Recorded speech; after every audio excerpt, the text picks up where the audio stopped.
privilege this morning to introduce our next speaker.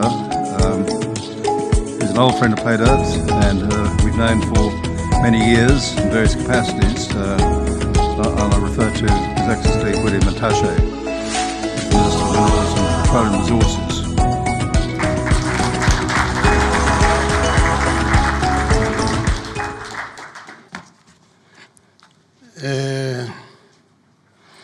You see, when you're from South Africa, you're tempted to say good morning because the time difference of 6 hours make all the difference.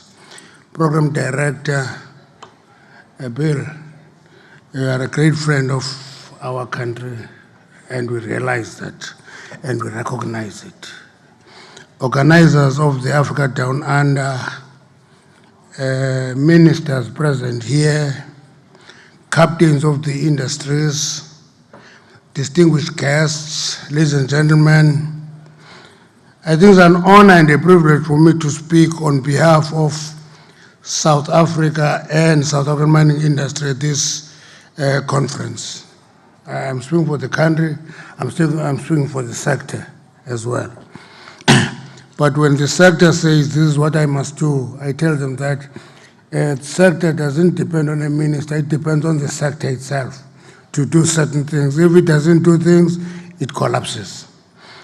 Our sustained presence and participation in this conference is a clear demonstration of South Africa's unwavering commitment, not only to strengthen relations with the mining companies, but are currently operating in our country and African continent, but also to forge relationship with the potential investors.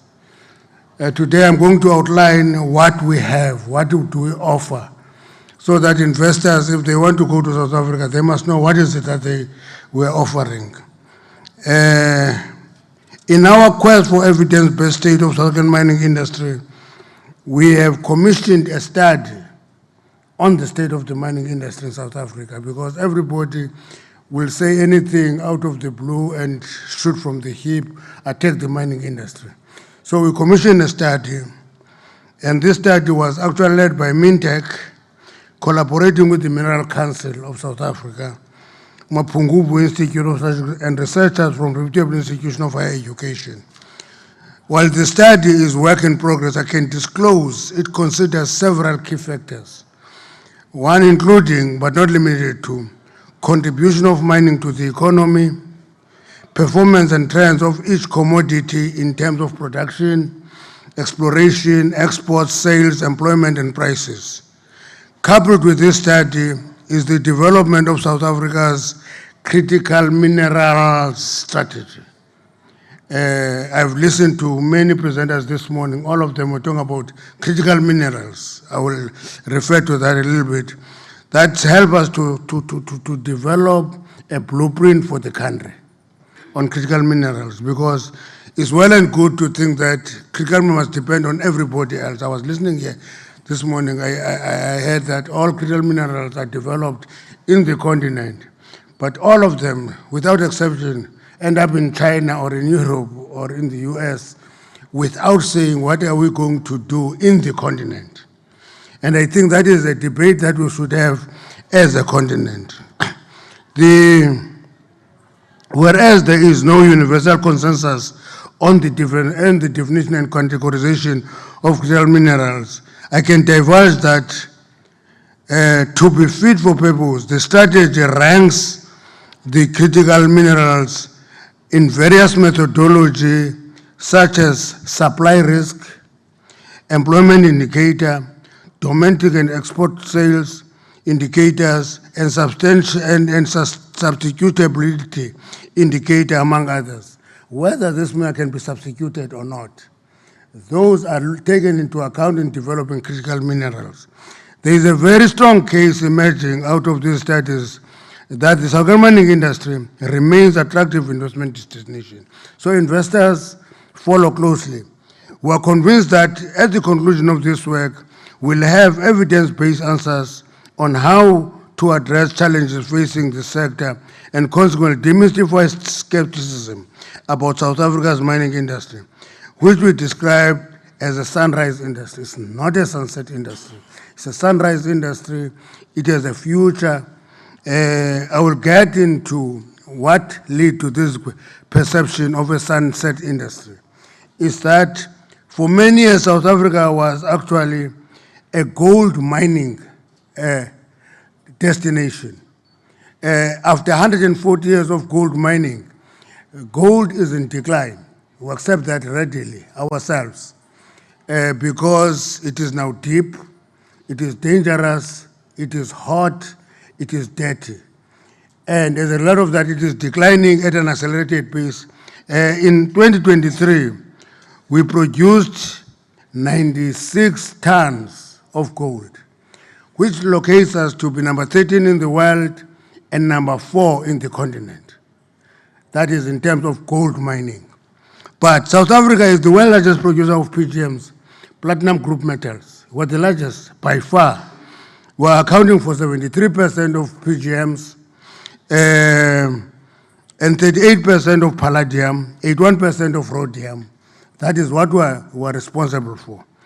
And therefore, the sector has potential to play a catalytic role, not only in sustaining South African mining industry, but in the growth of South African economy and modernization of its infrastructure, as was the case with gold in the mid-20s. At the current production rates of known PGM reserves, South Africa actually can go for another 200 years mining PGMs. So investors, take note, take an interest. And despite the pressure of phasing out of coal, for example, we feel it like every coal mining destination, we feel the pressure. That coal must get out of coal. Coal production increased from 230 million tons in 2022 to 232 million tons in 2023. This is about 25% of that coal is actually exported to various countries. It's not only consumed by us, countries do import our coal. So this issue of coal going to disappear sooner is actually bordering on being a myth. It's going to be with us for a long time. Last weekend, we were actually opening a project which have completed phase 1 of carbon capture, use and storage. We have opened that project because if we do it successfully, as we go to phase 2, we're going to expand the life of coal use in the country and everywhere else in the world. In addition, the price of coal increased significantly, thereby contributing to increase of number of direct employees. So coal is playing a very important role. In 2023, South Africa solidified its position as a major producer of ferroalloys. South Africa ferroalloys, you'll get them, manufacturing approximately 4.34 million tons, of which 3.7 tons were exported, thereby generating a record export revenue of 8.3 billion rand. That is ferroalloys. In South Africa, manganese industry is a significant player globally, with the country holding the world's largest reserves of known manganese. World known manganese is in South Africa. So investors, we don't just say, come to South Africa. That's why we thought it is important for us to give you this breakdown, so that you know exactly what we want to do in South Africa. As the demand of manganese products is expected to surge in the near future, driven by its use in green technologies and electric vehicles, the South African manganese industry is poised to maintain its critical role in global market. In recognition of the fact that the success of mining industry hinges on reliable and affordable electricity supply, as well as efficient transport point. In South Africa, when we were here last year, one of the things we reported was that we're going through long stretches of load shedding. I can report here today that it's more than 6 months now that we have not seen load shedding. That means we have attended to that problem. We have actually surplus electricity generation. We have not done any magic. All we do We paid attention to energy availability factor, power station by power station, in our quality rating power station. So we have overcome that problem. We're paying equal attention to the problem of logistics, rail and ports. Big problem for bulk commodities, because if it's not working, bulk commodities can't be taken from the pit to the port. Now, I can, to date, 23 mining companies have also registered supplementary facilities for electricity generation. So having said that, mindful of this of an efficient and transparent mining licensing system, when we were here last year, we're under pressure to actually have a cadastral system.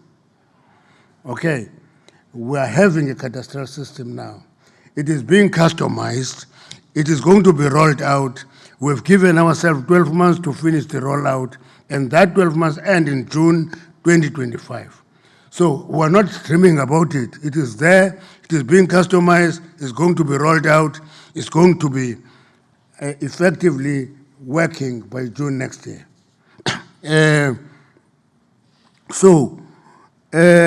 implementation of this new system is very important because we want to deal with all the backlogs in mining licensing and exploration permits. Program Director, I can also report that the implementation of the exploration fund, which was another issue, we're giving feedback today. We have established our own exploration fund of 400 million rand as a seed capital. We are approaching funders to increase that money, focusing in the main on junior miners and emerging miners. We support them, the money is available, they must do it. We're busy with the selection process. I'm sure when the CEO for Council for Geoscience speaks here tomorrow, he will go give in details of that project. We are having a project of exploration funding which is funded by the state and the IDC. It's a joint project. We're appealing to other funders to join us and continue funding exploration. And we received 115 applications initially, 115.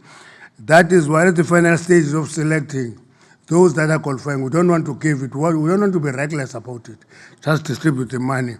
We're assessing people, we're testing their capacity, and with that, we're hoping that we'll have a sustainable exploration fund. It is also working with a small fund which we're using to look into artisanal mining.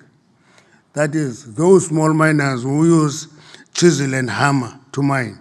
We're funding them, want to help them so that they can deal with marginal deposits that are sterilized by major companies. So that is what is on place.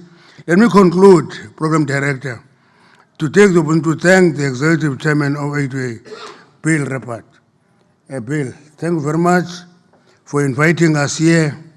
It's a very valuable platform for Africa and showcases mining and geological potential to global industry stakeholders and thereby reinvigorating investor confidence, not only in South Africa mining industry, but also in African mining. I bumped into an investor here this morning and he said, your environment is not conducive. I asked specifically, what is it that is not attractive in South Africa? We have all the deposits. He said, for exploration, you're expected to give 50% to BEE, Black Economic Empowerment. Now, I want to clarify it here as I'm standing here. In our exploration charter, we've dropped that component. There is no requirement to meet any requirement for Black Economic Empowerment for exploration, because exploration is about looking for a mineral.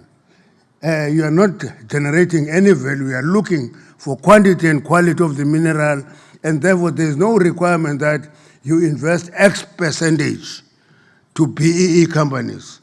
We only trigger that at the point of production, and then it is provided for specifically. So if there's a perception that we want companies to pay an amount for exploration, I want to demystify that here today. There is no such a requirement in our exploration charter. So investors, take time, come to South Africa, invest, and mine in South Africa. We have an opportunity there. Thank you very much.